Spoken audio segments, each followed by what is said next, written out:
Hello students, today we are going to discuss the 2021-22 GJMAT grade 5 paper. All right, before we proceed, I would like to, once again take you through the exam instructions and the exam format. Okay, so the exam format is that it has a total of 25 multiple choice questions with 5 options, out of which only one option is correct. Okay, question number 1 to 10 consists of conceptual understanding questions, basically on your concept clarity, which are 2 marks each. Then you have question number 11 to 20, which are based on application ability. Okay, typically word problems where you apply these concepts, and these are 4 marks each. And last at the end, you have from question number 21 to 25, which are around problem solving skills, which are 8 marks each, and these are mostly non-routine questions. As you know, you cannot use a calculator, but you are free to use pen and paper while solving it. Okay, so we'll proceed with the solutions. I would recommend that you pause the video after I read out the question and then try solving it on your own, and then you can go ahead and watch the solution as well. All right, so we'll begin with the first question. So this is the first question from the conceptual clarity section, that is section A. Question 1 says, the sum of 3 different prime numbers is 42. Find the least minimum possible difference between the largest and the smallest numbers. All right, so as we see here in the condition of the question, give me a second, I'll need to just fix my pen. Sorry about that. All right, so the first is that it says the sum of 3 different prime numbers is 42. Okay, so there are 3 numbers which are prime in nature, they are different, and we are looking at their sum as 42. Okay, so find the least possible difference between the largest and the smallest numbers. So there are 3 numbers, so obviously one will be the smallest, one will be in middle, and the third one will be the largest. Okay, and they are all prime.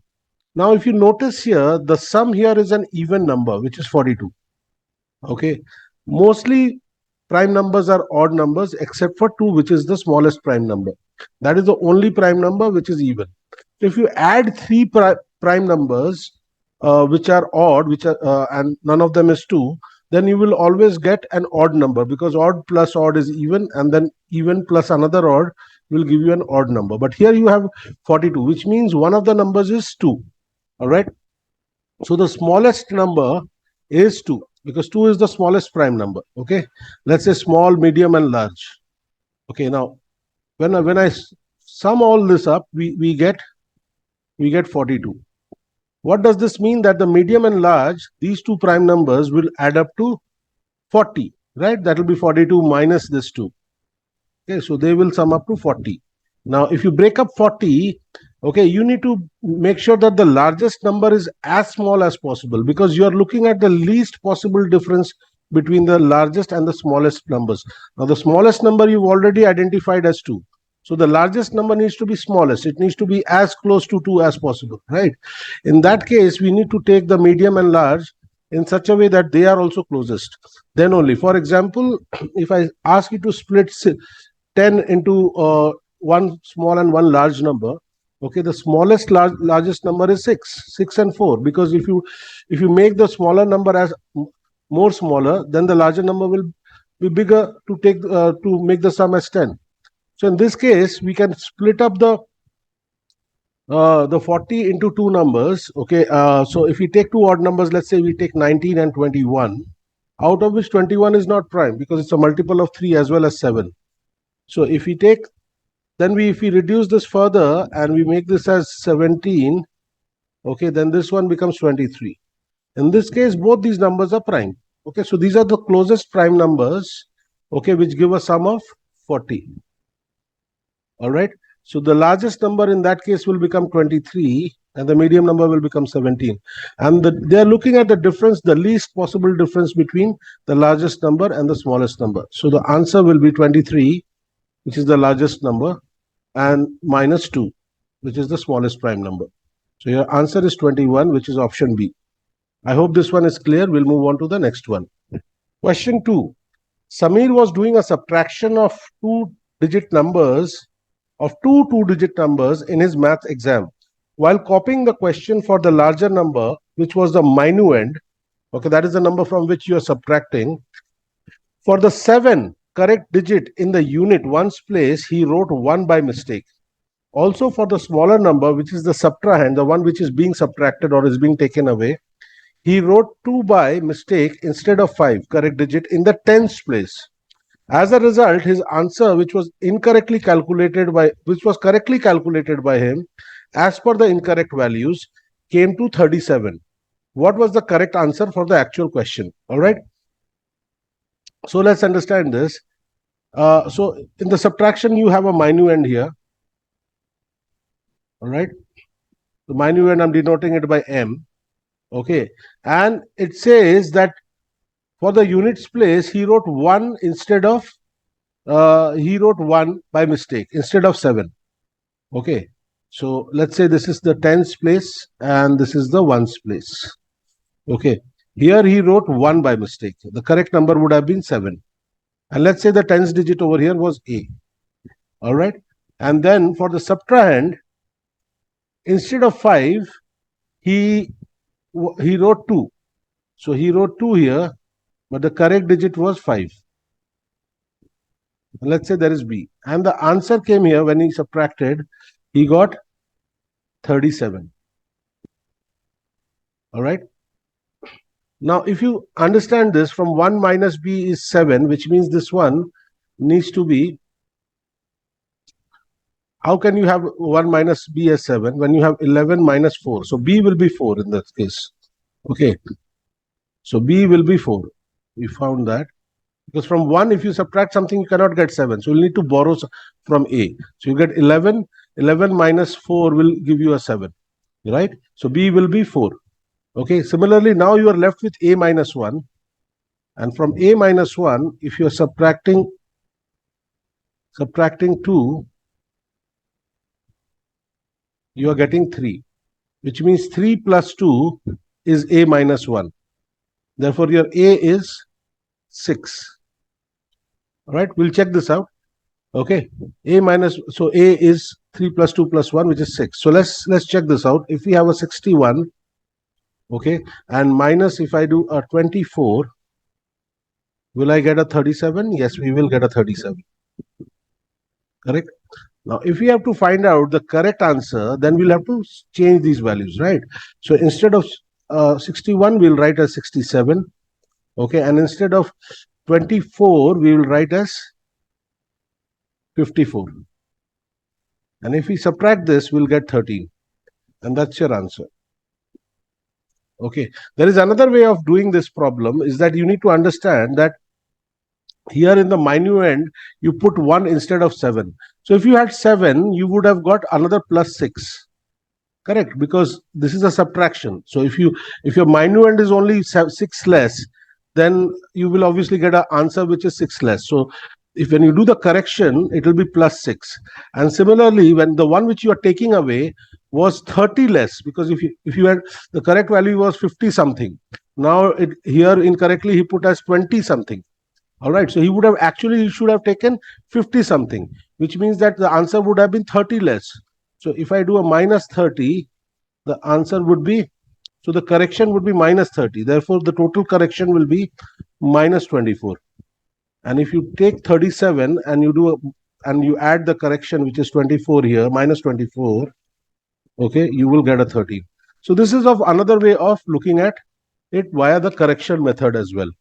All right, without finding out the values of A and B. All right, so we'll move on to the next question. Question 3. If you divide a 2-digit number by 3, the remainder is 1. If you divide it by 4, the remainder is 2. If you divide it by 5, the remainder is 3. The number is, okay, so here we are looking at a 2-digit number, okay, and when you're dividing it, it gives you a remainder of 1, which means if you notice here very carefully, this is the divisor, okay, and this is the remainder. So you'll see that the difference of divisor minus remainder in the first case is 3 minus 1, which is 2. Which means if the number was 2 more, it would have been again divisible by 3. Similarly, it is the same thing which is happening in all the three cases. So here also you will see that it is 4 minus 2, you will get 2, which means if the number was 2 more, okay, the number would have been divisible by 4 as well. Okay, and similarly here also you see that the divisor minus remainder is same, which is 2. So 5 minus 3 is 2. So if the number was 2 more, it would have been divisible by 5 again. Okay, so which is the smallest number which is divisible by 3, 4 and 5, all of them? That is the LCM of all these three, which is 660, right? So LCM of 3, 4 and 5 is 3 into 4 into 5, because these are mutually co-prime numbers, so is 60. All right, so if the number was 2 more, so if the number is n, so we can say that the smallest value of n plus 2 will be 60. Therefore, n will be 58. And this is the only 2-digit number which will show this phenomena. Because if you have to look at the second number, it will be 120 LCM's multiple, which is 120 minus 2, which will be 118. 118 will also give you the same results. If you divide by 3, you will get a remainder of 1. If you divide by 4, a remainder of 2. If you divide by 5, you will get a remainder of 3. Okay, and let's check it out. If you divide 58 by 3 also, you will see that 3 times 19 is 57, so the remainder is 1. If you divide 58 by 4, then 14 times 4 is 56, and you'll get 2 as remainder. And if you divide 58 by 5, 11 times 5 is 55, and the remainder will be 3. All right, so your answer here, correct answer here is E58. I hope this one is also clear. Let's move to the next question. Question number 4. The difference between the largest 2-digit number with odd number of positive factors, divisors, and the largest 2-digit number with exactly 3 positive factors is. So it is asking for the difference between two numbers. So let's say that one number is A and the other number is B. Okay, and both are 2 digits, as we can see. Both are 2 digits. Okay, A has odd number of factors. The odd number of factors appears typically in perfect square numbers. Okay, because what happens that factors come in pair. Okay, for example, if we say 24 as a number, it's not a perfect square. So 1 into 24, so 1 is a factor, 24 is a factor. Then you can have 2 into 12. And both are divisible into 24, because when you divide 24 by 2, you'll get 12. When you divide 12 into 24, you'll get the 2. Similarly, you'll have 3 into 8 and you'll have 4 into 6. So they come in pairs. So obviously the number of factors are even. Okay, but when you look at a perfect square number, for example, 16, okay, you will see what will happen here. So 1 into 16 is 16. Then you have 2 into 8, which is also 16. And then you have a 4 into 4, which is also 16. But because you cannot count the 4 2 times, because they are the same number, this is the same number, you will have 2 pairs and one extra, so you will always get odd number of factors. So A is a perfect square number. Now, which is the largest 2-digit perfect square? That is 81, because 9 times 9 is 81, and 10 times 10 is 100, which goes in 3 digits. So the largest number here is 81. Now, what about 3 positive factors? 3 positive divisors, exactly 3 positive divisors are the square numbers of primes only. Okay, so for example, if you look at 4 squares of prime, so 2 square is 4, and 4's factors, if you notice, will be 1, 2 and 4. So there are 3 factors. Similarly, if you take 3 square, which is 9, so for 9, you will see the factors are 1, 3 and 9. 5 square, 25, so you'll see the factors are 1, 5 and 25. So they'll have exactly 3 factors. So 7 square is the largest prime, because 7 is a prime, so its square is 49. So its factors are 1, 7 and 49. Because the next prime is 11. And 11 square over here goes to 121, which is in 3 digits. So that does not satisfy our condition of the number being 2 digits. So this one will be 49. And therefore, the difference, the question is asking for the difference. The difference will be 81 minus 49, which is 32. So your correct answer here is option D, which is 32. All right, so we'll move on to the next question. The next question here reads as, calculate the following. So you have to find the value of this expression, which is of addition. So it's 11 plus 22 plus 33 plus 44 plus 55, all the way up to 220. You can very easily identify this, that these are all multiples of 11, and this is the first multiple, second, third, and so on. It is going till the 20th multiple. So you can factor out the 11, and then you can say that this is 1 plus 2 plus 3 plus up to all the way up to 20. Now you can apply the Gaussian pair method because there are even number of numbers, so it's easier also. So you have 1 plus 20 is 21, and like that you will have 10 pairs, and each pair, so 1, 2 plus 19 will again give you 21, 3 plus 18 will also give you 21. So there are 10 pairs of value of 21, right? So each pair gives you 21, and there are 10 pairs. So you can multiply this 21 into 10 into 11. All right, so 21 into 10 is 210 multiplied by 11. Okay, so that's 2100 plus another 210, and that will give you 2310. So your correct answer is option A, 2310. I hope this one is clear. Let's move on to the next one. The next question, question number 6. At most, how many different triangles can be made using any 3 of the 5 dots on the 2 straight lines as the vertices of a triangle as shown in the figure below? So you can see in this figure there are 3 dots on the top straight line, and there are 2 dots on the bottom straight line. Okay, now you need to understand that in a triangle, there are 3 dots. They cannot be on the same straight line, right? So you cannot make using all the 3 dots of the first top one. So it can have only 2 dots from here or 1 dot from here at the most, at least, right? Because here you have only 2 dots. So from the bottom line, you cannot make triangle because you have only 2 dots here. So if I take a pair of dots here, okay, let's say I call this dot as A, B, and C. Okay, and over here I say 1 and 2. Okay, I name them as 1 and 2. In that case, if we take the base, if we consider a triangle which is inverted like this, okay, where one vertex is pointing downwards and the other 2 vertexes are on top, in that case we can take how many pairs? I can take a AB, I can take a BC, or I can take a AC, right? And then the third vertex will come from either one of them. So the AB can have a AB, it can have a AB1, that will make a triangle AB1, right? And similarly this one, and it can also make a AB2 as well. So that AB2 is another triangle, correct? All right. So similarly with the BC also, I'll get, with the BC also I'll get 2 triangles, and with the AC also I'll get 2 triangles. So basically I can select the base on top in 3 ways, right? In 3 ways, that is AB, BC, and AC. And I can select the third vertex in 2 ways. Either I can select the 1 or I can select the 2 for each of those bases. The total number of triangles, these kind of triangles, will be 3 times 2, which is 6. All right. Now, if we look at a triangle which is facing upwards, okay, in that case, I will have a 1, 2, and then I have 3 choices, A, B, or C. Correct. So I can have, either the vertex is AB and then A, or AB and this 1, 2, and B, and 1, 2, and C, like this, right? So we'll have 3 triangles like this. So these are 3 and these are 6 as we saw. So total number of triangles will be 9, and option C is correct answer, which is 9. I hope this one is also clear. Let's move on to the next one. Question number 7. A rectangle has the same area as a square. If the square's perimeter is 40 units, find the maximum possible perimeter of the rectangle in same units if the length and width have larger than 1 unit integer counting number values. Okay, so first of all, it says that the area of the rectangle, let me write here, area of the rectangle is same as area of the square. All right, that is what we know.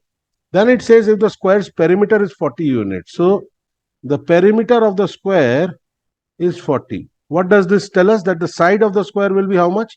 It will be 40 divided by 4, because square has all equal sides. So the side of the square will be 10. And therefore the area of the square will be side times side, which is 10 times 10, which will be 100. All right. Therefore we know that this one will be the area of the rectangle will be equal to the area of the square. And we just found the area of the square, which is 100. So it will be also 100.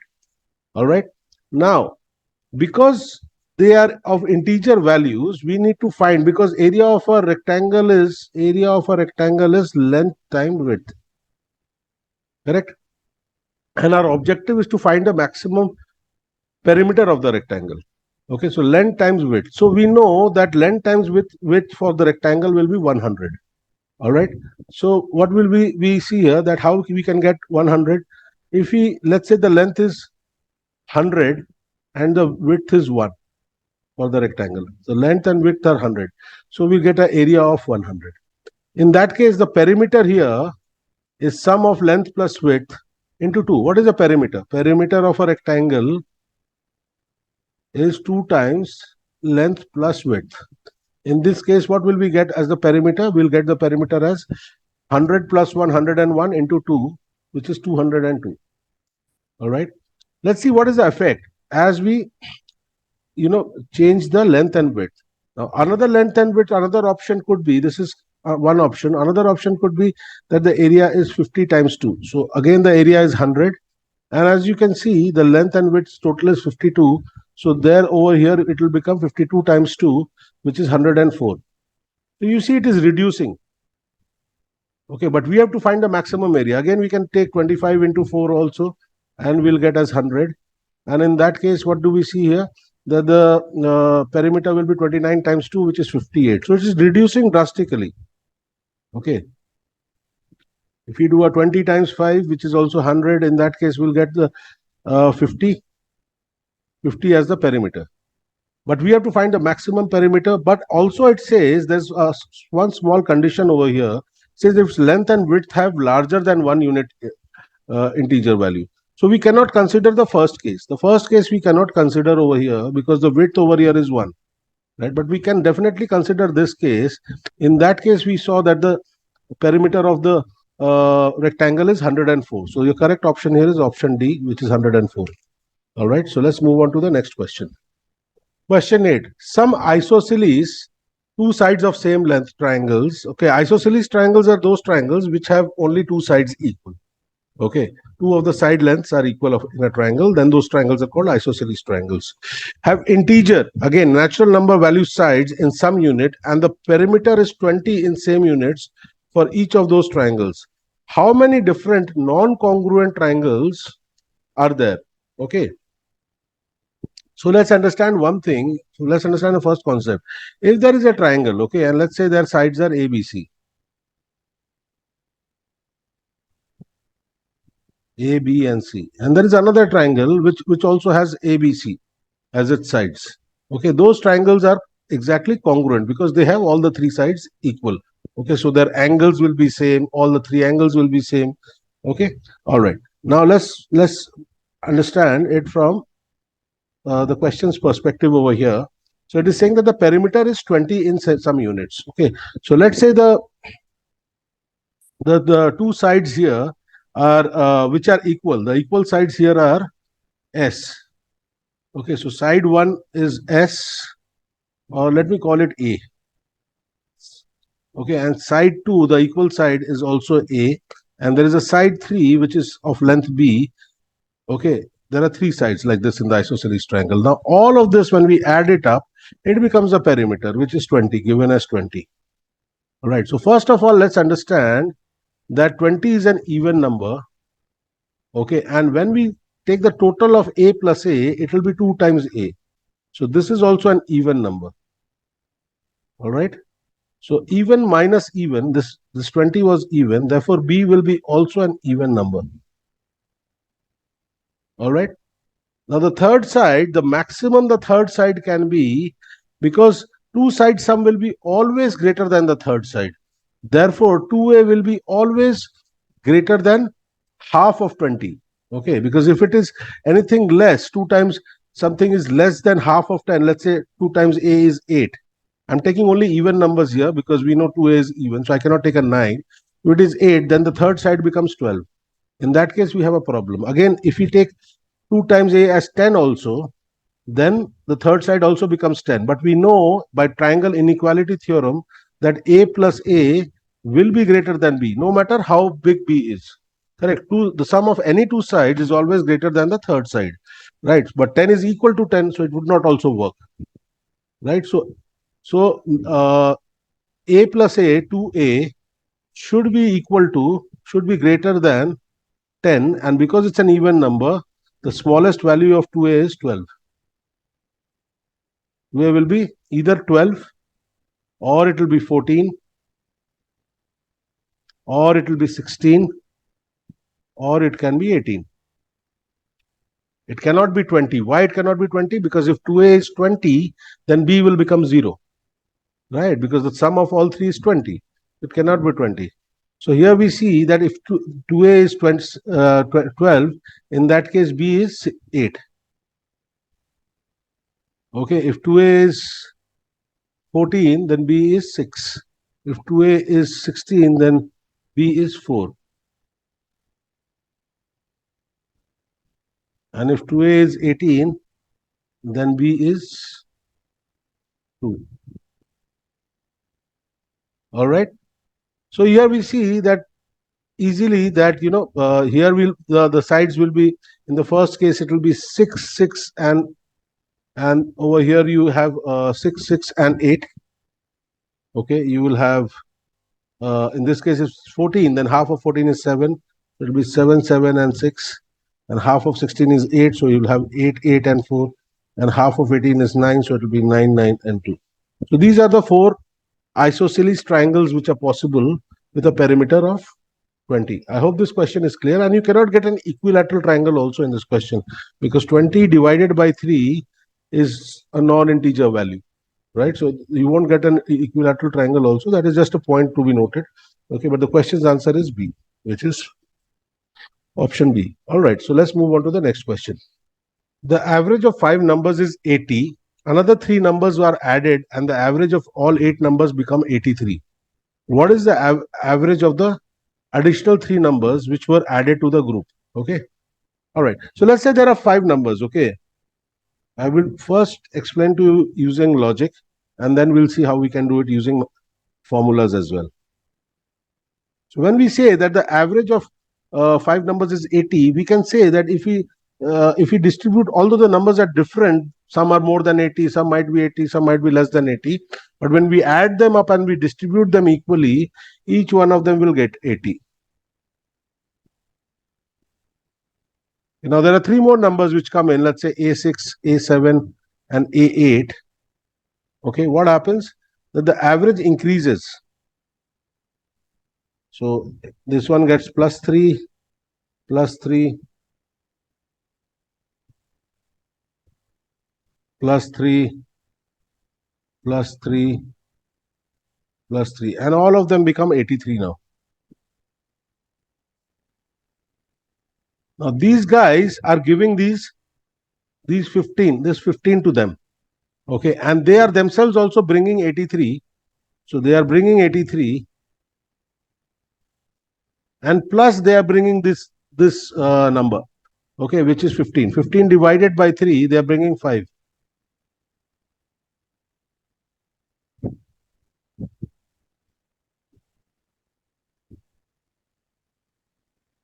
And they give this number over here from here to here.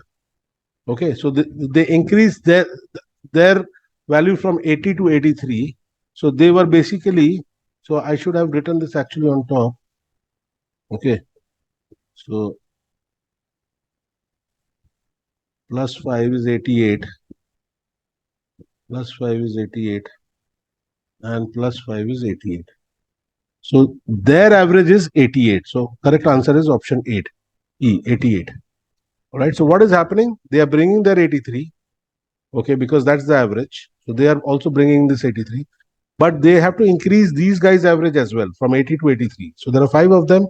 So 3 times 5 is 15. So they have to bring 5 times 3 here, because there are only 3 of them. So each one of them is bringing 5 more than 83. All right, so the answer is 88. Okay, another way to look at it is just using formula.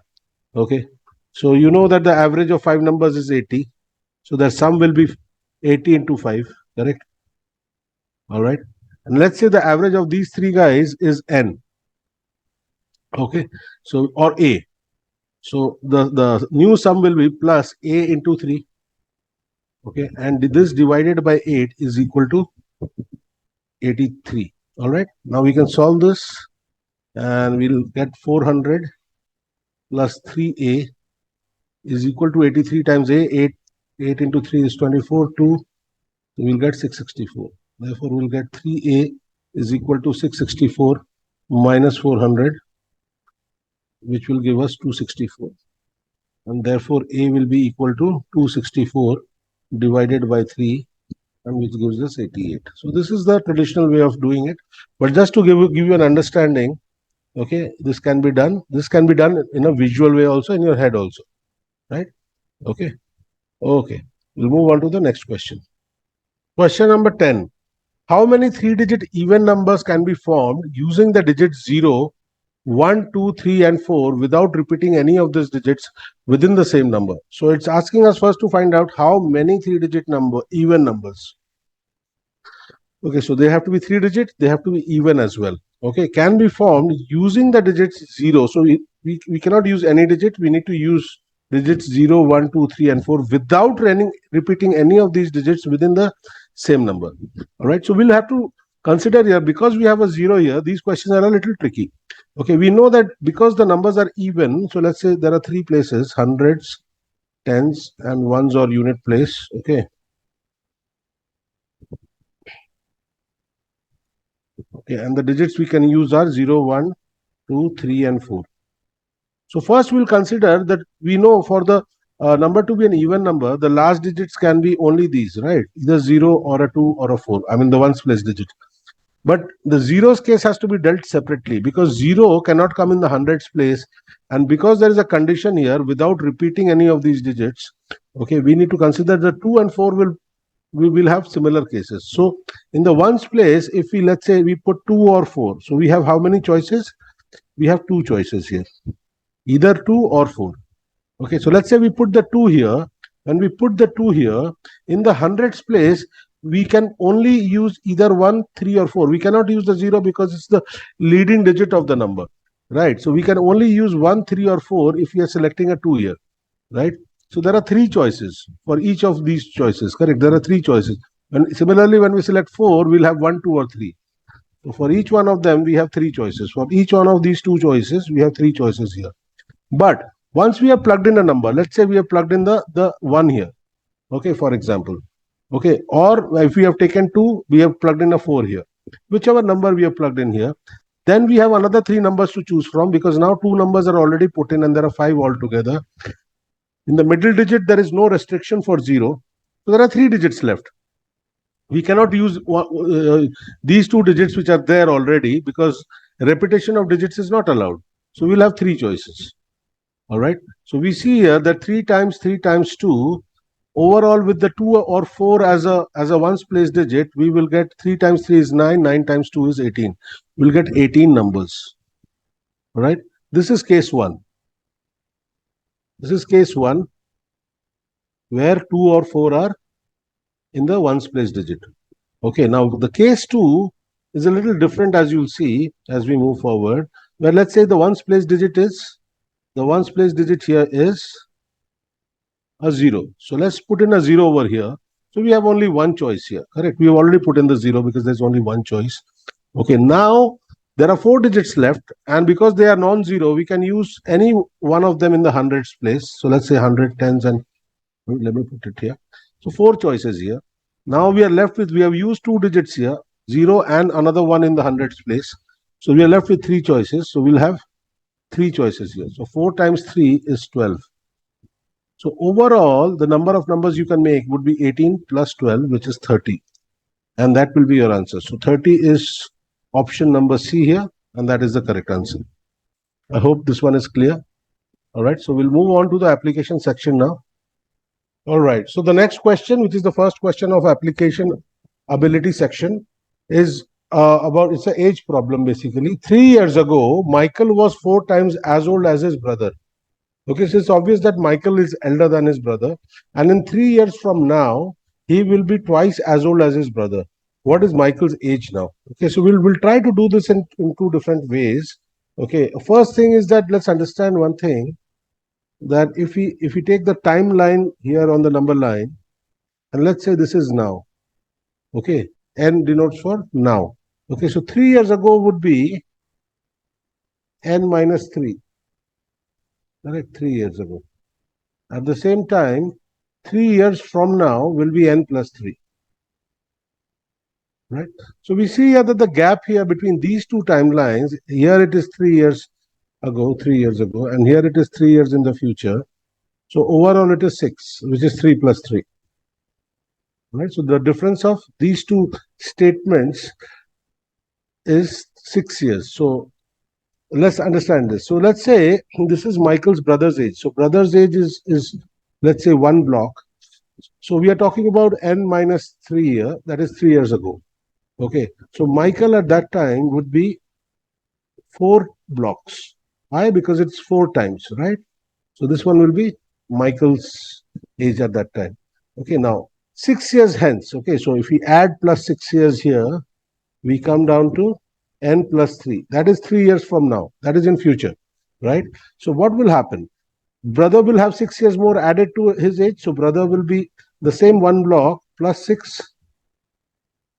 Okay, and Michael will be over here, would be 4 blocks and plus 6. All right. Now it says that over here after 3 years, Michael will be twice his brother's age. He will be twice as old as his brother after 3 years. So if this is half, if this is 1 block, 1 part, brother's age is 1 part, then this is twice of his brother's age. So if we make another block here and we add another 6 here, which is basically add another same thing as in the brother to the brother, it will become equal to Michael's age, right? Now we can see here that here we are talking about 2 blocks and 2 6s, and here we have 4 blocks and 1 6. So we can now these two are equal because this was, we have doubled the brother's age, which will make it equal to Michael's age. So now we can cancel here. So this 6 will get cancelled with this 6. All right, 1 block will get cancelled with another block. This block will get cancelled with another block. This means that here you are left with only 6, and here you are left with 2 identical blocks. So these 2 identical blocks are equal to 6. Therefore, each one of them will be 3 each. So 3 plus 3 is 6, as you can see here, right? So therefore, we can take this 3 over here and plug it over here. So right now, 3 years back, brother's age was 3 years old, and Michael's age was 12. Okay. Now let's see what the question is asking. What is Michael's age now? So Michael's age will be 12 because this was 3 years back. So Michael's age will be right now 15, and B will be your correct answer. All right. This is one way of solving this problem. Another way to look at this problem is, let's say we can form equations. Okay, so let's say Michael's age right now is A. All right. So Michael's age 3 years back will be A minus 3. Correct? And therefore, his brother's age at that time will be 1/4 of this, because Michael was 4 times of this. So brother's age will be A minus 3 by 4. All right. Okay. Now we are saying that after 3 years, after 6 years from the henceforth, okay, Michael's age after 3 years will become A plus 3. Right. And his brother's age, therefore, will become A minus 3 by 4 plus 6. Why? Why plus 6 and why plus 3 here? Because here we are taking current age. Okay, so we are just adding 3 years to Michael. Brother's age, this one is 3 years back. So from there till now, it will be A minus 3 plus 6. Now we are saying that A plus 3, Michael's age is double of 2 times of A minus 3 by 4 plus 6. Right? Okay, so we can say here from this equation, we can say here that A plus 3 by 2 is equal to A minus 3 by 4 plus 6. Right? So if we subtract from this one to this one, we can say A plus 3 by 2 is minus A minus 3 by 4 is equal to 6. All right. Therefore, we can say that if we take the LCM of this, it will become 2A plus 6 minus A. And minus minus will become plus 3 is equal to 6. You can see here that will become A plus 9. 2A minus A is A. A plus 9 is equal to 6 times 4, which is 24. and therefore A will be 24 minus 9, which is 15. But this is a very long method of solving this. So if you look at this, if we go ahead and use a visual method, you can solve this much easily. Also, maybe I used, I took the current timeline. If I would have taken the brother's age 3 years back, it would have been much faster in terms of equations also. Okay. So if we had taken the brother's age as A, and that too 3 years back, 3 years ago, in that case, Michael's age would have been 4A. And then we can say that, okay, A plus 6 times 2 is equal to 4A plus 6. All right, so if you look at this, we'll get 2A plus 12 is equal to 4A plus 6. And that gives us 2A is equal to 6, and therefore A is equal to 3. Now, this is exactly what we did in the pictorial way also. Okay, that is the same thing over here.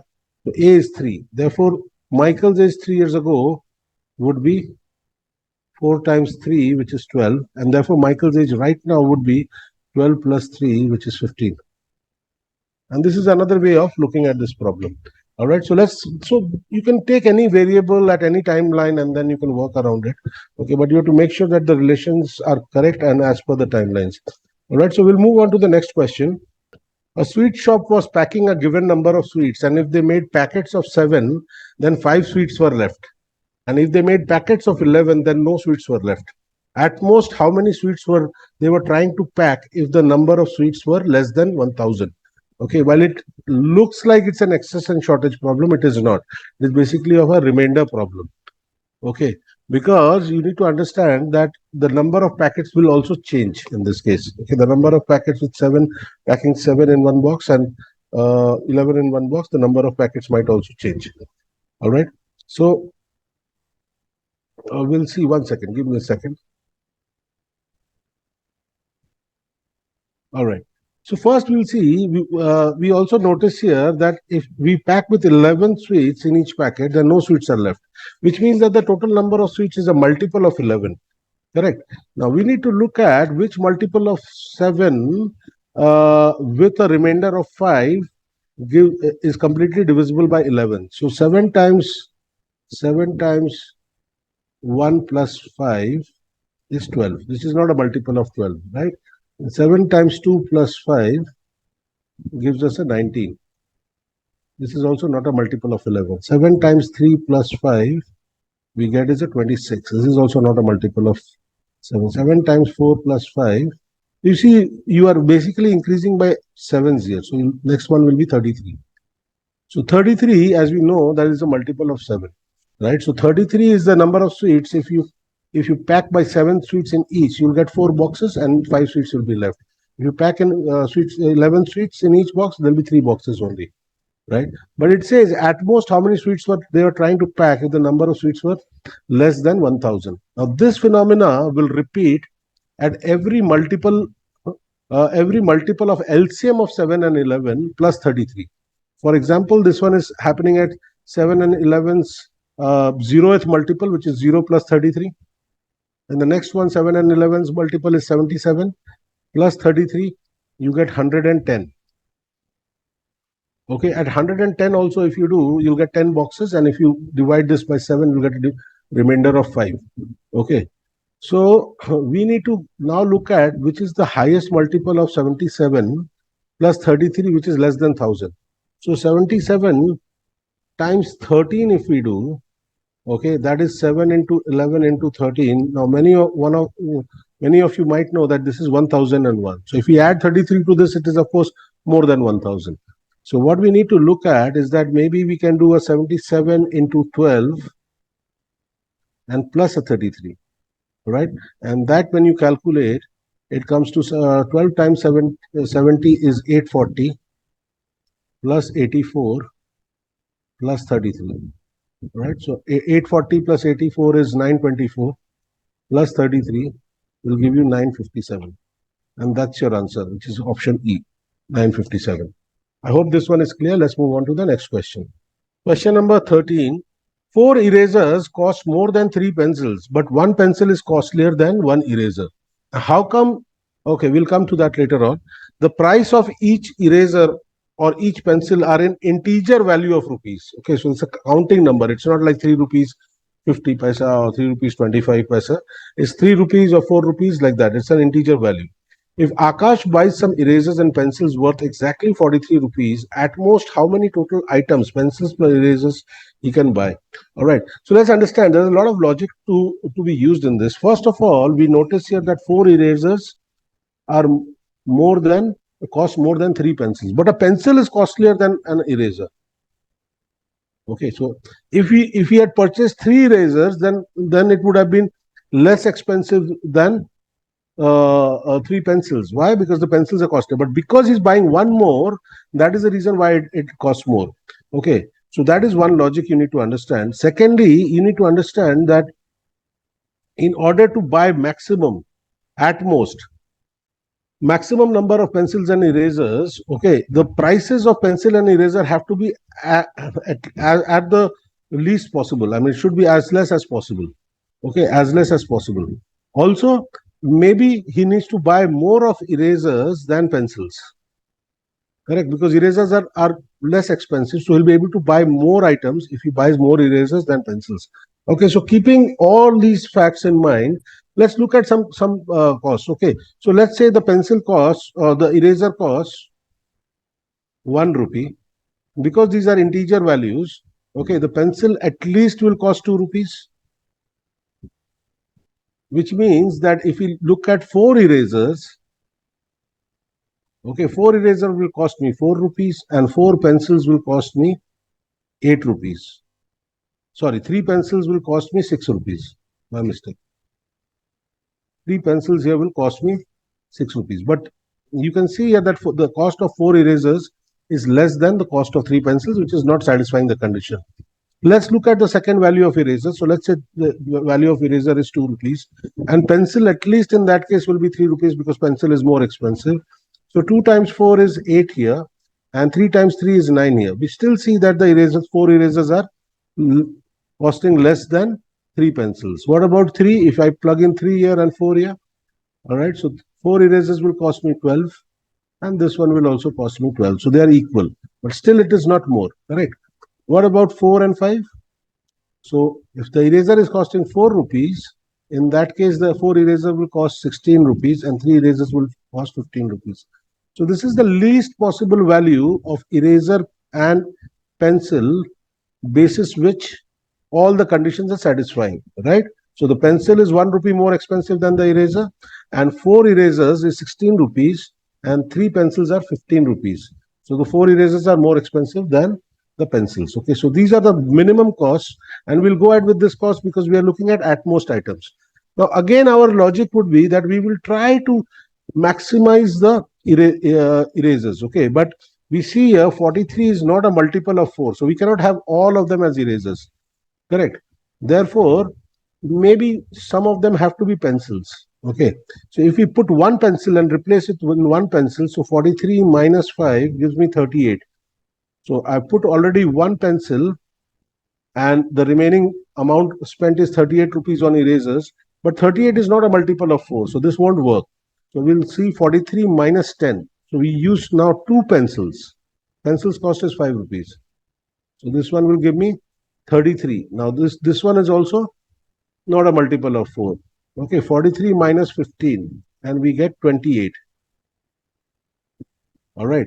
Now 3 pencils and 28, this is a multiple of 7. So this one will give me 7 erasers and this one will give me 3 pencils. So overall, the maximum number I can buy, because I'm maximizing the erasers here, 7 eraser and 3 pencils will be 10 items. So the answer will be option B. Option B is the correct answer. I hope you understood the logic behind this question.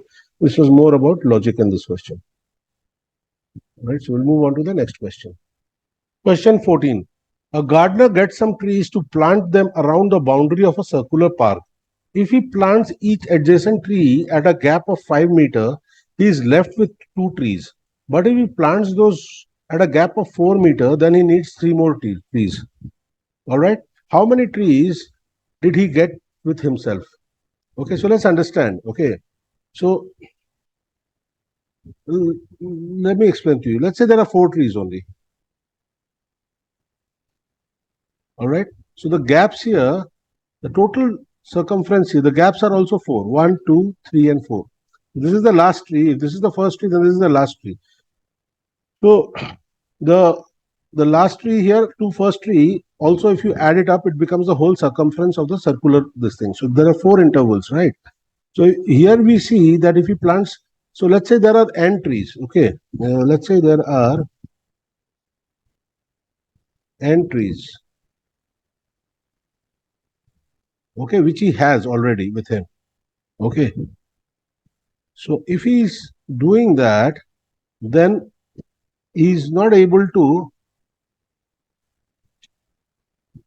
he's left with 2 trees, right? So if he has n trees with him and he goes ahead and to plant this, then 5 into n minus 2 is the circumference, right? Because if there are n trees, then there are n intervals also.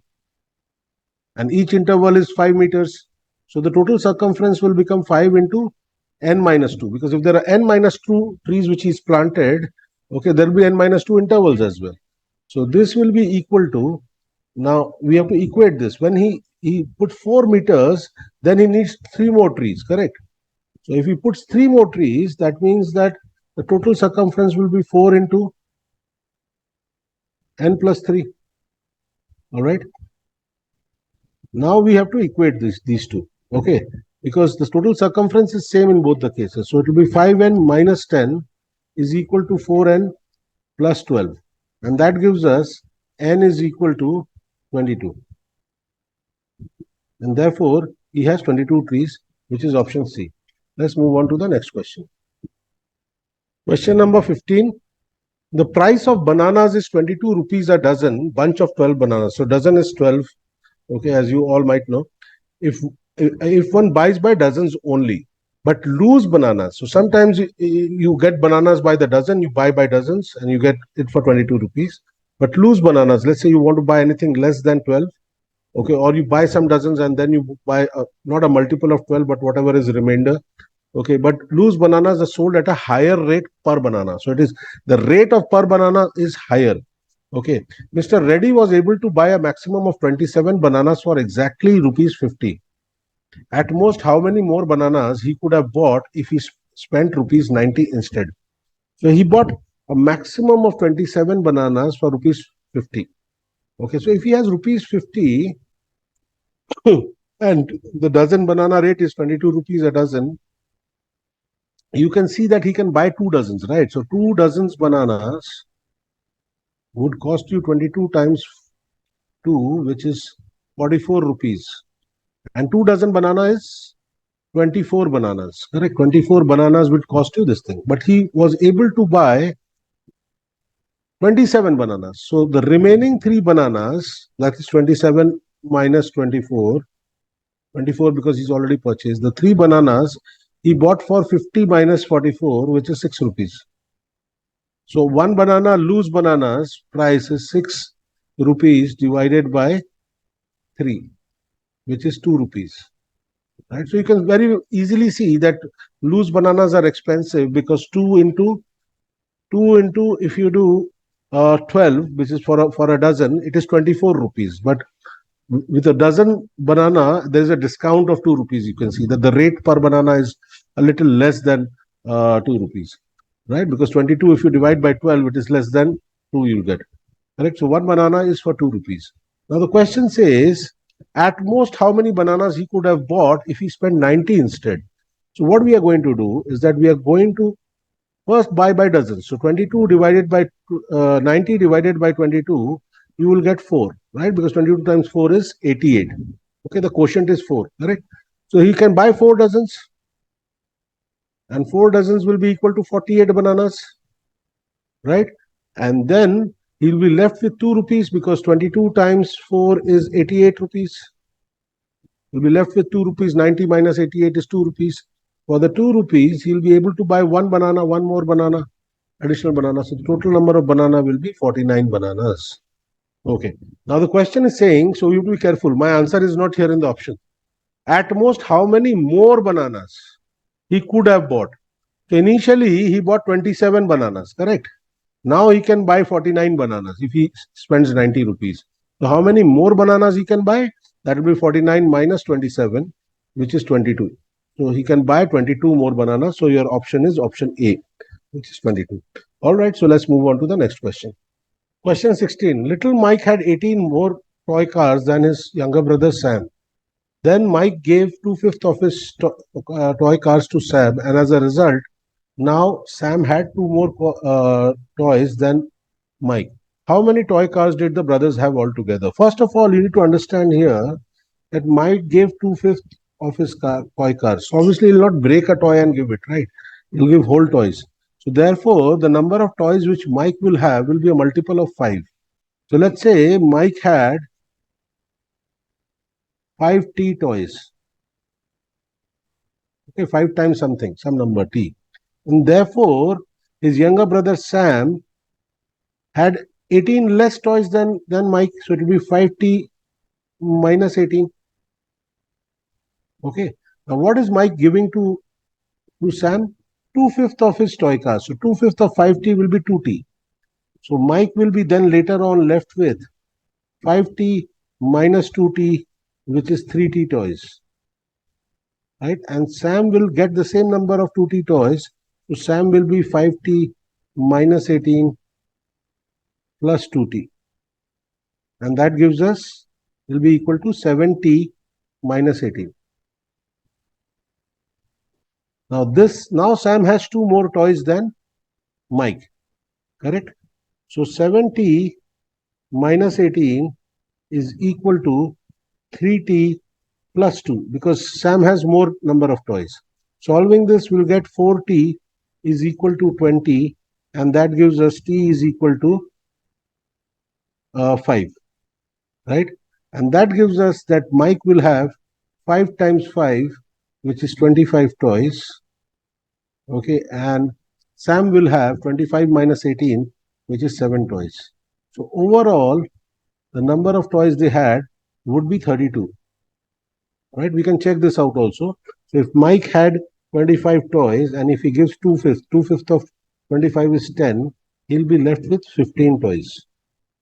Correct? And Sam, who had 7 toys, will get these 10 toys and he'll be at 17 toys. Here you can see that 17 is 15 plus 2 is 17. So the answer is correct. So it's 25 plus 7 is 32, which is option E. All right, let's move on to the next question. Question 17. A car left from town A for town B at 8:30 a.m. Okay, and drove at a constant speed of 80 km per hour. A little later, a truck left from town B for town A in the opposite direction, obviously, at 9:15 a.m. at a constant speed of 100 km per hour. If they cross exactly each other at a midpoint of the route between town A and town B, then find the distance in kilometer between town A and town B.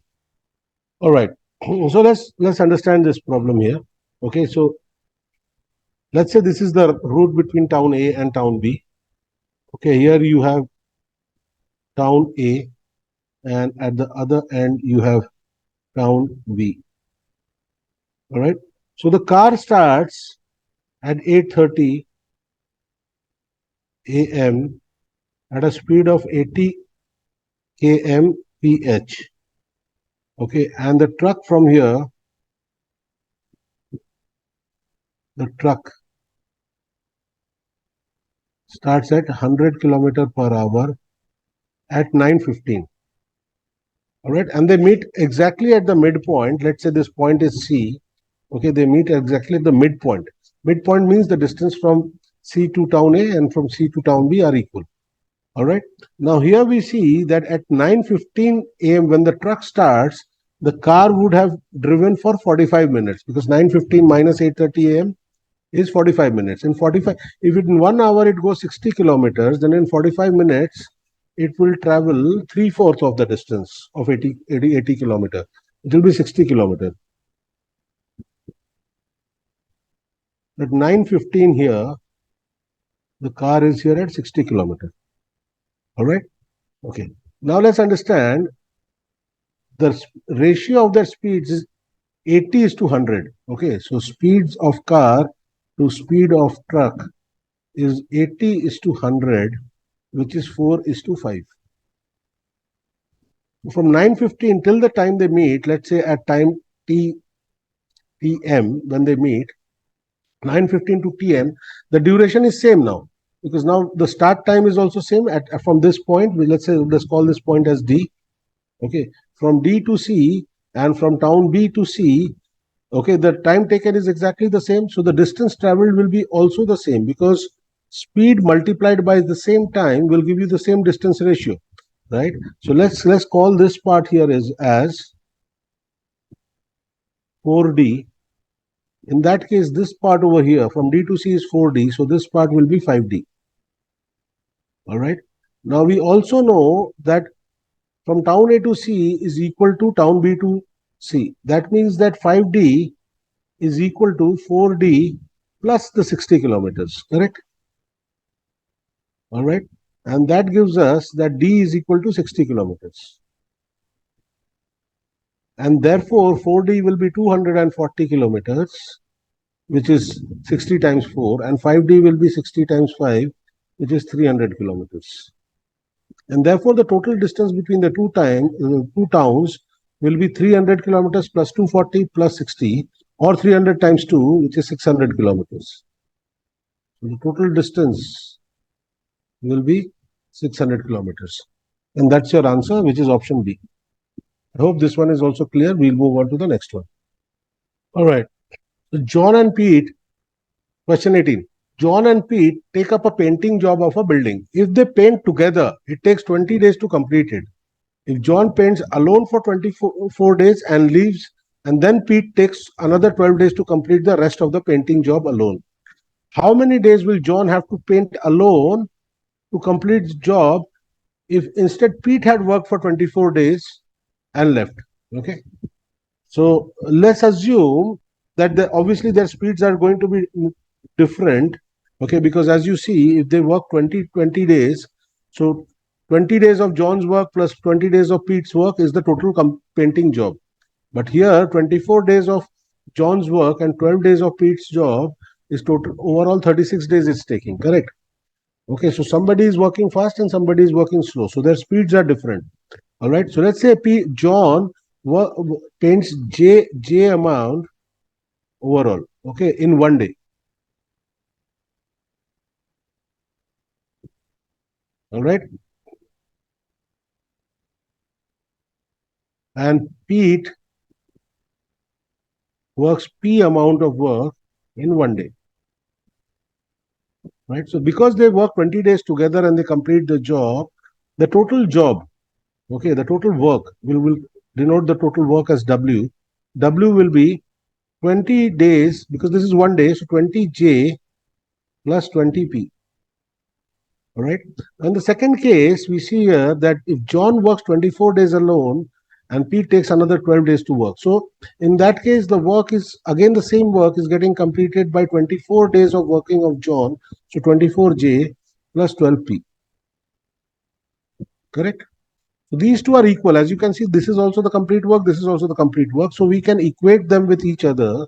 So we can say 20J plus 20P is equal to 24J plus 12P.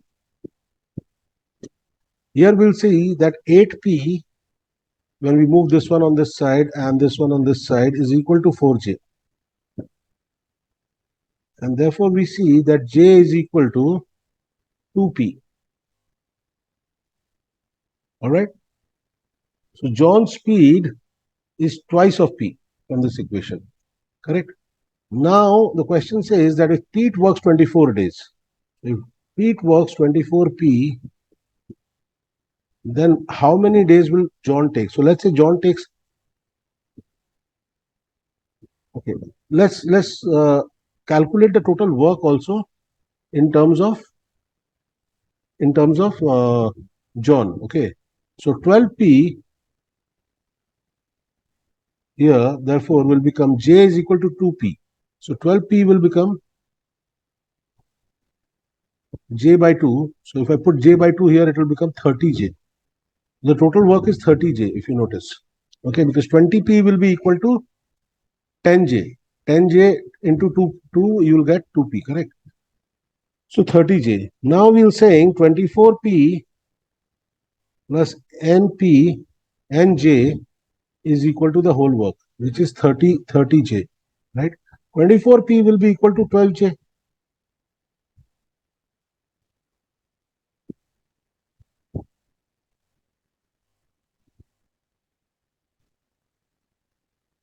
Is equal to 30J.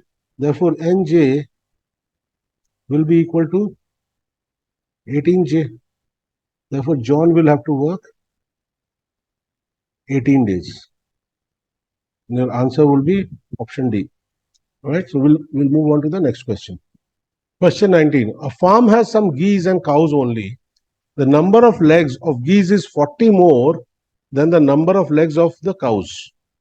Okay, also the total number of cows is 1/4 of the count of total animals.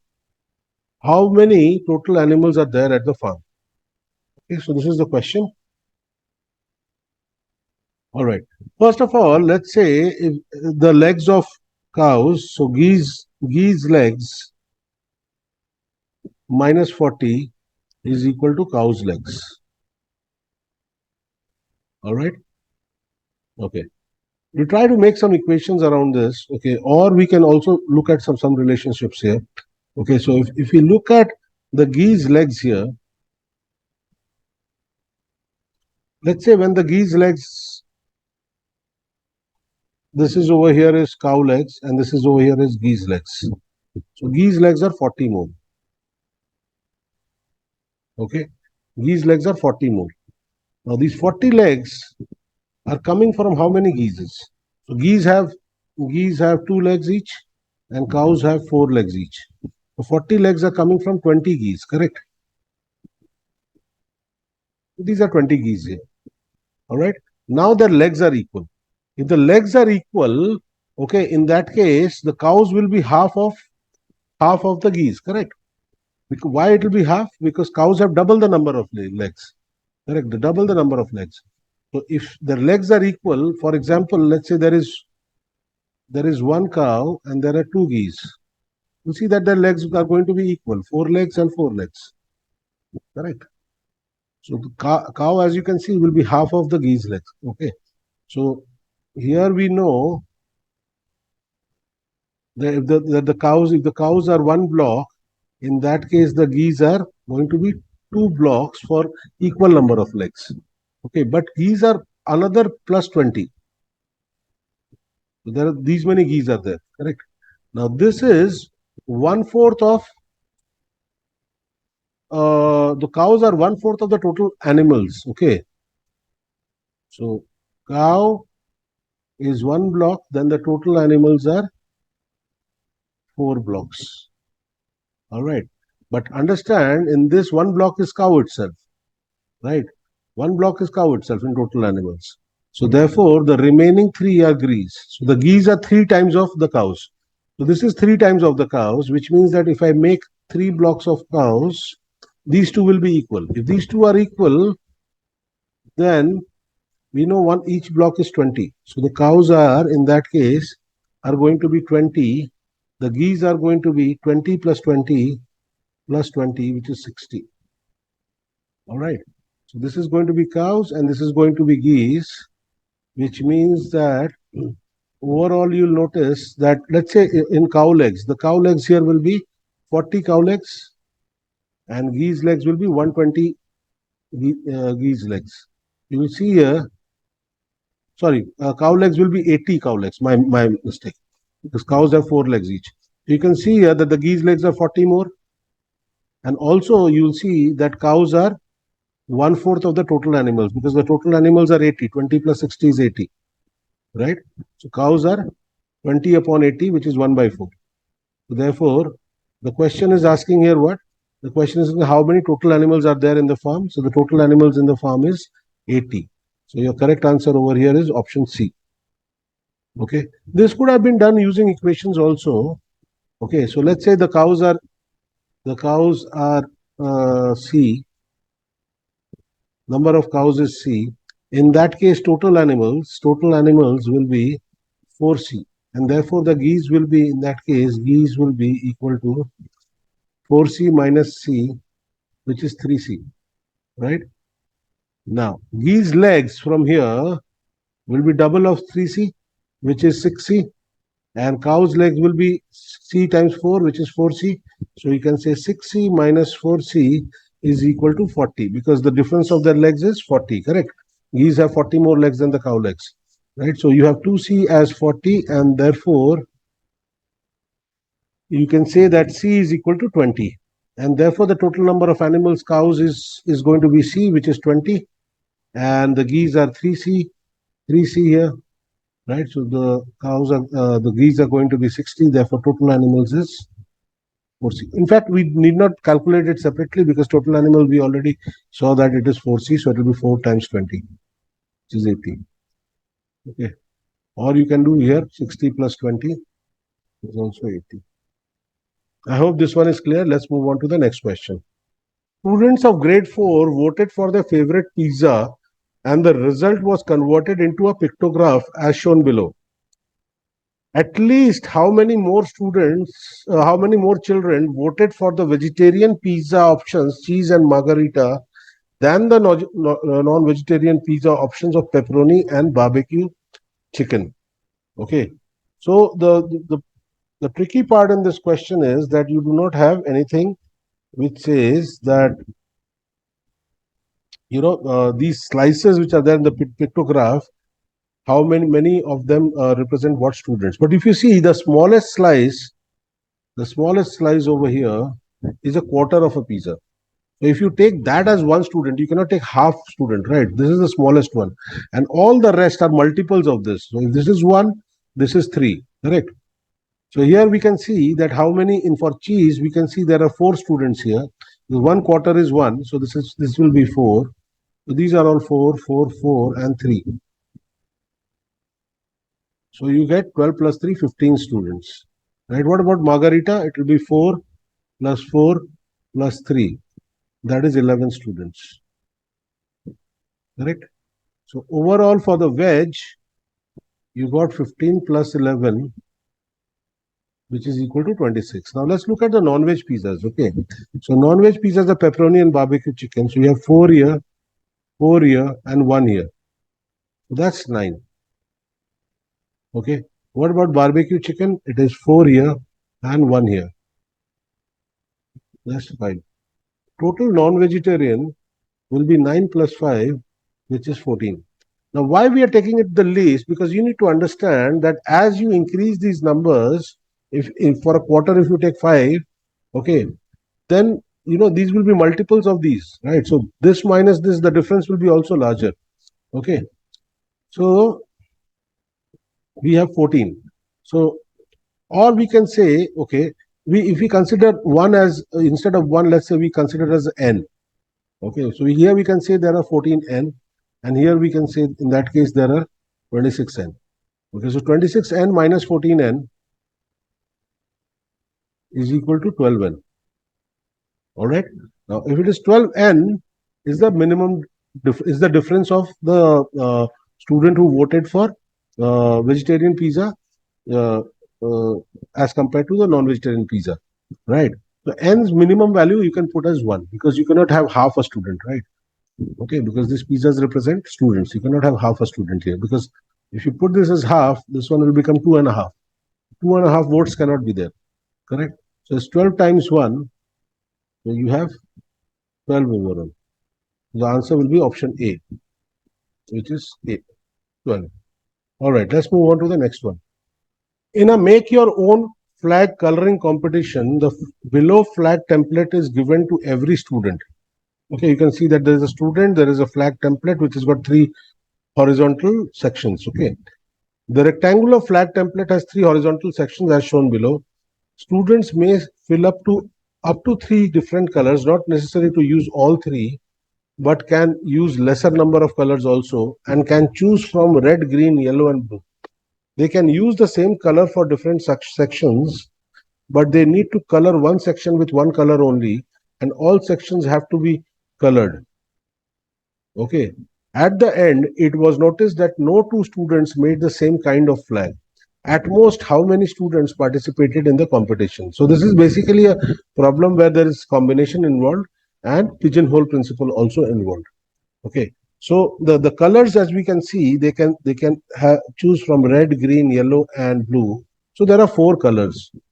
Okay, but since there are 3 sections and each section can be painted with only one single color, okay, you can repeat the color though. There is nowhere written that you cannot repeat. Okay, so which means that at the most you will use 3 colors, at the most at least you will use any one color, correct? But let's not look into this. Let's say the top section, you will have 4 choices, correct, to color the flag. Okay, now because repetition is allowed, okay, here also you have 4 choices. And for this section also you have 4 choices, right? So the number of combinations you can have, or permutation you can say, will be 4 times 4 times 4, which is 64. There will be 64 different flags. Okay. Okay. Now it says that at the end it was noticed that no two students make the same kind of flag. At most, how many students participated in the competition? So if there are 63 students or anything less than or equal to 64, it is possible that all of them might have different color of different flag. Okay, for example, if there are 2 students, now in best case scenario, within 2 students also you might have the same flag they are making it. But if you have 60 up to 64 students also, you know, it is possible, it is quite possible, because 64 types of flags are possible. Okay, it is quite possible that everybody has painted it in a different way, one of the different flags out of these 64, correct? But the moment you have a 65th student, what will happen? That any of one of these flags will repeat, correct? And that's called pigeonhole principle. So the answer of this question would be option E, which is 64, because we are trying to maximize, at most, maximize the number of students who participated in the competition. So very simple question, just about logic. Okay. All right. So let's move on to the next question. At most, how many internal sections will you get when you cut a circle by 5 different straight lines? Okay. It is asking you at most how many internal sections. Now, see, when let's understand this. When there is a circle and there is no straight line, there is only one section which is inside, right? So if you look at this number of cuts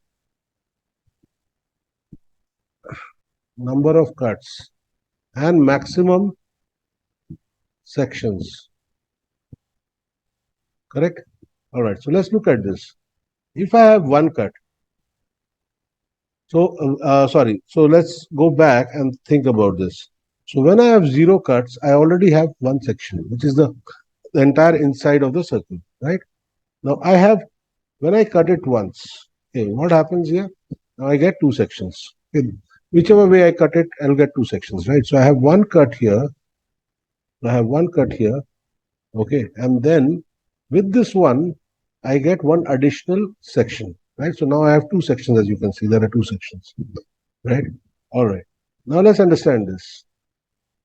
If I draw another line, okay, let's say if I draw like this, okay. If I draw like this, you have 3 sections, but this is not maximizing it. So to maximize the sections, the number of sections, now I have 3 sections. To maximize the number of sections, we need to intersect the lines, correct? They should be cutting each other, existing lines. Right? So I draw the number of cuts is now 2. And as you can see, 1 plus 2, 3, 4. So now you have 4, which is 1 plus 1. So what happened? You already had 2 sections, and each one of them now gave you 2 more sections, correct? So you'll get 1 plus 1 plus 2. The second line, look at this relationship with the last number which I'm adding here. Okay. 2 here. 1, what here? Right? All right. Now with the third one, let's look at the third line here.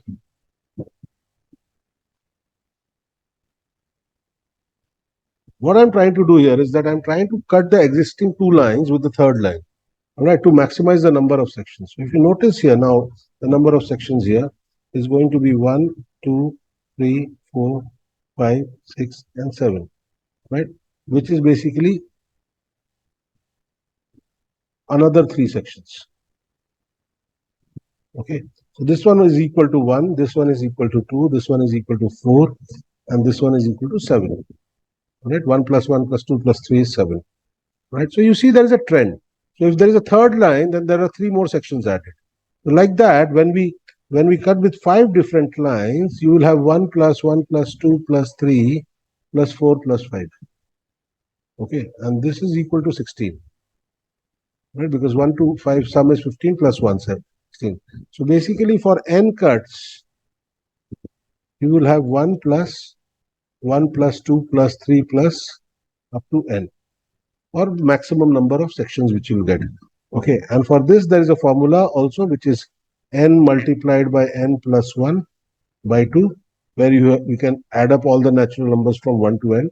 So you get n into n plus 1 by 2. So if somebody tells you to find out with 11 cuts, the answer will be 1 plus 11 into n plus 1 will become 12 by 2, which is 6. So you will get 67 sections. All right. Okay, so the answer here for this question is 16, which is option E. All right. Let's move on to the next question. Question number 23. At a New Year's Eve party, 10 couples, husbands and wives. So the couples are 10, so there are 20 people altogether. Okay, so 10 couples, husband and wife, went for the ball, dance party. Everyone shook hands with everyone exactly once, except with their own spouse. Obviously, you do not shake hand with your own spouse, right? Partner, husband or wife. How many handshakes took place? All right, so let's understand this, okay, from a perspective. So there are 10 people, 10 couples, which means that there are 10 times 2, 20 people. Right, so let's look at one person. So if there is one person, he's not shaking hand with himself, and he's not shaking hand with his wife also, wife or husband, with the partner. So how many people are left now? One person will shake hands with 20 minus 2. So minus 2, why? Because he's not shaking hands with himself and the partner, right? So 20 minus 2 will shake hand with 18 people. Like that, if we look at this, so we count for 20 people, we'll see that 20 into 18.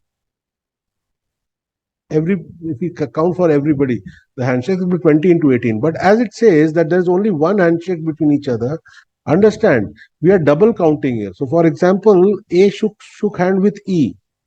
Okay, we counted in this. Okay, and when we counted for E also, the handshake for E with A also got counted in this 20.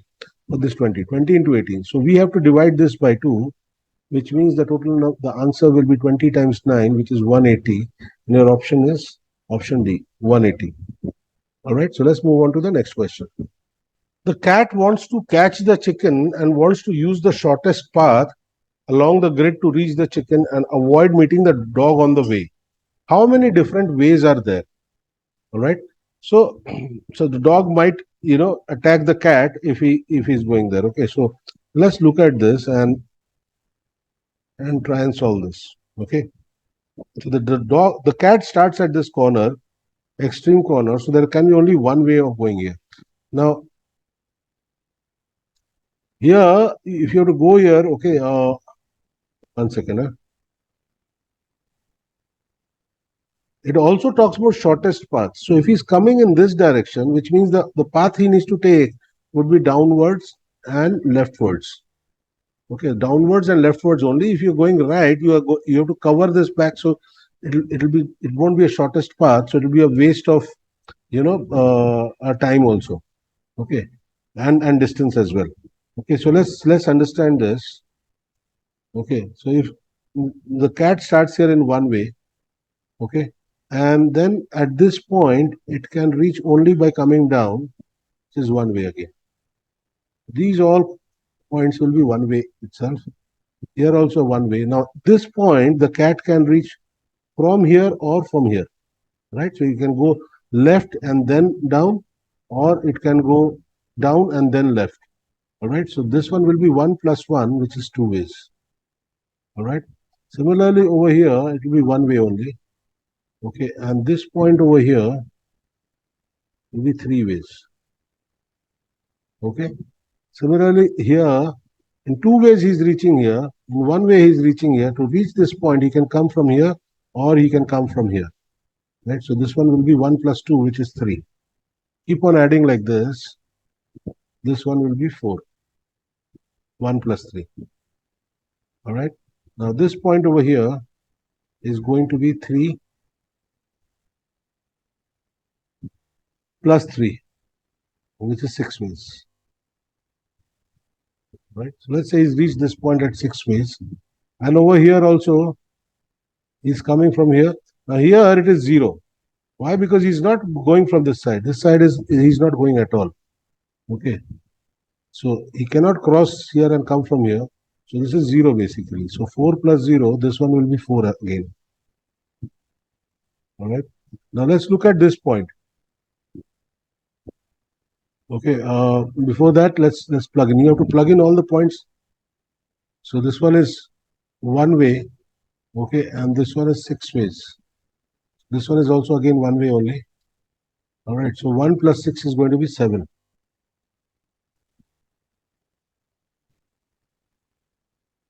This is 8.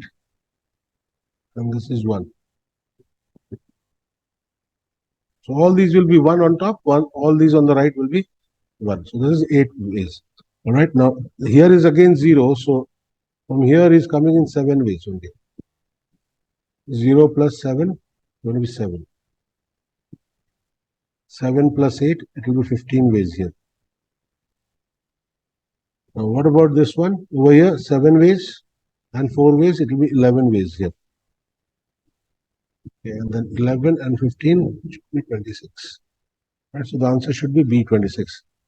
All right, so I hope this is clear that how you need to approach this. You can put the dog as 0 and then you can do it. Okay. Okay. This is the last question of this paper. The square and the circle are overlapping as shown below.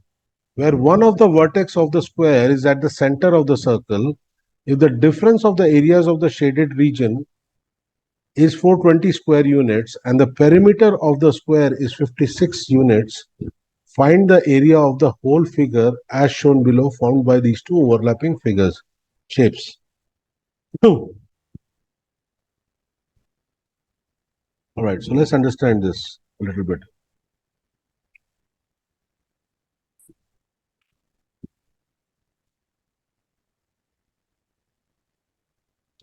So there are two shaded areas, one is green and one part is the blue.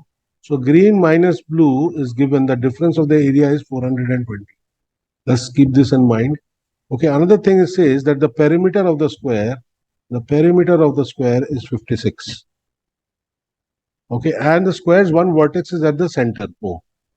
So here you can very clearly see that the side of the square is the radius of the circle also. Correct. That is one observation. Correct. Now let's understand this. Okay, they're saying the difference of these two parts. Okay, so let's call this part as A, this part as B, and this part as C. Right. So here the green minus blue is as good as saying A minus C is equal to 420. Do you agree? All right. If I add the B part to both of them, so if I say A plus B minus C minus B, that will be also 420, correct or not? Because I'm adding B and subtracting B. And this I can further write in algebraic way, A plus B minus C plus B is equal to 420. All right. Now A plus B is what? A plus B is the circle, correct or not? It is the circle. And what is C plus B? C plus B is the square. And that is given as 420. Therefore, the area of the circle automatically becomes 420 plus the square. Are you all with me on this? Okay, now let's look at this. Okay, the perimeter of the square is given as 56 units here. Perimeter of the square is 56 units. What does that tell us? That if perimeter of the square is 56, then side of the square is 56 divided by 4, because all sides are equal, will give you 14. and therefore the area of the square will become 14 times 14, which is 196, and therefore the circle's area will become 196 plus 420, which gives us 616, right? But the question is asking us to find,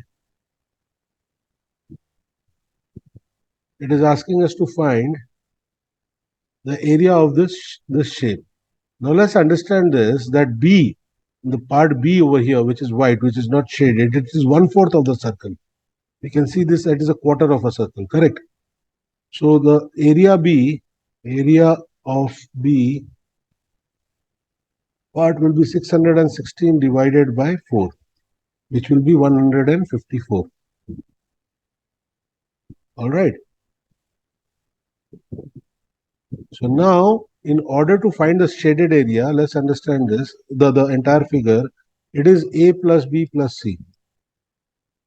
Or we can say that it is A plus B plus C plus B minus B. Correct? We can write it in this way, right? We add a B and we subtract a B. Now, A plus B is the square, which we saw was 196. A plus B was a circle itself, sorry, my mistake. A plus B was a circle, which was 616. C plus B is the square, which we saw as 196.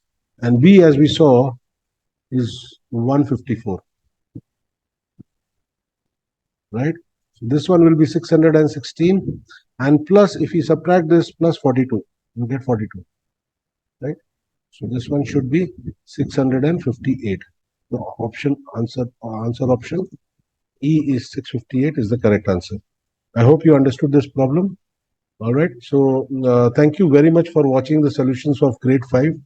I would recommend that you try this paper again. Maybe you can pause the video and try and solve it on your own.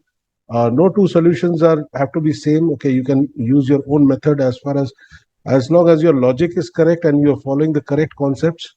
Okay, it is fine if you can solve it in your own way as well. Okay. So if you like this video, request you to subscribe to the channel and press the bell icon for notifications for any more videos also on this channel. Okay. Thank you very much for your time. Bye bye. All the best.